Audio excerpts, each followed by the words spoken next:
This video is the second in a three-part series, and will cover nuances and difficulties associated with measuring glucose non-invasively in tissue. Specifically, the problem of varying path lengths in reflectance sampling. Non-invasive glucose measurement uses diffuse reflectance sampling rather than transmission sampling, because there isn't a convenient location on the body that allows for transmission sampling, simply because of the limited optical penetration of the wavelengths used for glucose measurement. In diffuse reflectance sampling, the light source and the detector are on the same side of the sample and separated by some distance L. If a photon is launched from the light source and enters the scattering sample, it will randomly encounter scattering events that change the direction of photon travel. Consider a photon as it travels through the sample and is sensed by the detector. The photon will interact with multiple scattering centers, resulting in a change in the direction of travel. For the samples collected, the change in direction must be 180 degrees, causing the photon to exit the scattering sample at the side of the detector. We see that this photon has traveled a distance greater than L, the distance separating the source and the detector. Let's consider a second photon. This photon leaves the light source in a slightly different position and has different scattering encounters. Plotting this photon on our path length histogram shows that it has traveled a distance significantly longer than the first photon. The process can be repeated for a third photon, whose overall path length through the sample is significantly shorter than the prior two.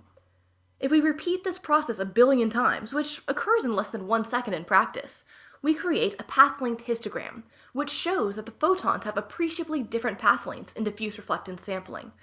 As a result, the Beer's law requirement of constant path length is not met. So what happens to the path length histogram when the amount of scattering varies? As you can see, a photon traveling through a highly scattering sample will encounter many more scattering events per unit of distance, and the overall path length traveled through the sample will be shorter. The resulting path length histogram is clustered near the shortest possible distance L. In a sample with little scattering, the photon is less likely to encounter a scattering event, and therefore travels a much greater distance on average prior to exiting the sample. The resulting path length histograms are significantly different, both in the mean path length traveled and the overall shape of the histogram. Thus, differences in scattering cause differences in path length, and the requirements of Beer's law are not satisfied when applied to two samples with different scattering characteristics. To exacerbate the problem, there are actually two factors that affect the path length of photons measured: the scattering of the photons due to particles in the sample, and absorption of the photons, mostly by water in the sample. The ability of a photon to travel through media is dependent on the absorbance characteristics of the sample. If the sample is highly absorbing, the photons can't travel very far without being absorbed. As it relates to non-invasive glucose measurements, the dominant absorber in tissue is water. Examination of the water spectrum over the wavelength region of interest shows that the absorbance of water varies by a factor of 5, which heavily influences the path lengths of the photons. Consider two wavelengths.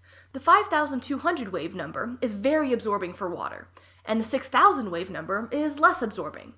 The dramatic absorbance difference between these two wavelengths will have a significant impact on the overall path length traveled by photons. The path length histogram shows this effect.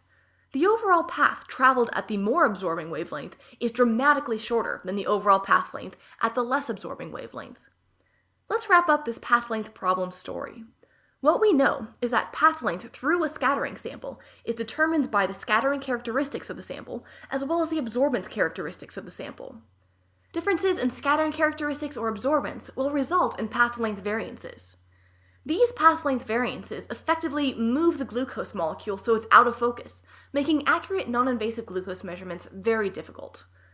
For non-invasive glucose measurements, the sample is human tissue. Human tissue represents a very difficult measurement environment due to physiological differences that influence the overall path length through the tissue. As we learned previously, scattering differences and absorbance differences influence the path length. Let's start by examining the scattering characteristics of tissue. Collagen is the main scatterer. The dermis is 70% collagen by dry weight, but there are significant differences in collagen concentration and collagen fiber size between people. In addition, collagen changes with age. We are all aware of the fact that people have different thicknesses of hair and different amounts of hair. The same is true with the collagen in their skin. These differences dramatically impact the scattering characteristics of tissue. The absorbance characteristics of tissue are dominated by water. Tissue is approximately 75% water, and any variances in water concentration will have a direct impact on the absorbance characteristics of the tissue. Water concentration varies between people as a function of age and even over the course of a single day. These variations pose a consistency problem. Every person will have a different path length due to their specific physiology. Each individual will also have their own path length histogram. Assuming that the path length histogram is the same for everyone creates a significant measurement error. By simply using Beer's law, differences in path length are indistinguishable from the differences in the concentration of the sample. Therefore, variances in path length represent the dominant measurement error in non-invasive glucose measurements. Most prior work in the area of non-invasive glucose measurement with near-infrared spectroscopy has assumed that the path length histograms are the same between people and constant over time. The ability to make accurate non-invasive glucose measurements mandates that this fundamental path length difference between people be managed in a manner that allows Beer's law to be applied effectively.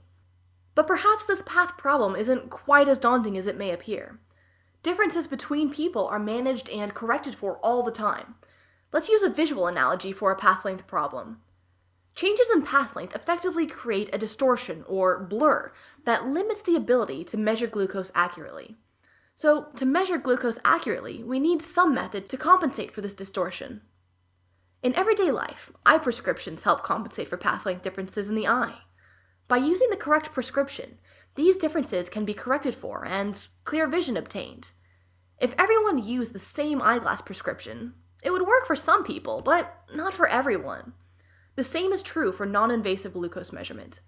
If we assume everyone has the same path length when applying Beer's law, only some people are measured accurately. Consider the following picture. 4 people and 4 glucose molecules, but each at a different path length from the camera. The use of one focus results in an unacceptable compromise, a clear image for subject 2, but blurry images for all others. But if a light field camera is used, the same optical information can be processed differently, and clear images obtained for everyone.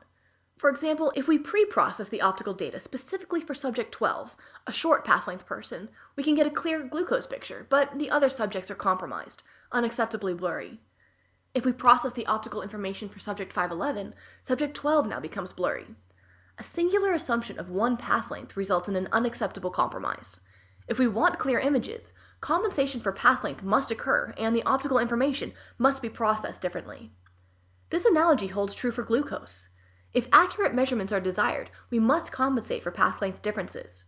Medici Instruments has developed compensation methods that enable accurate glucose measurements to be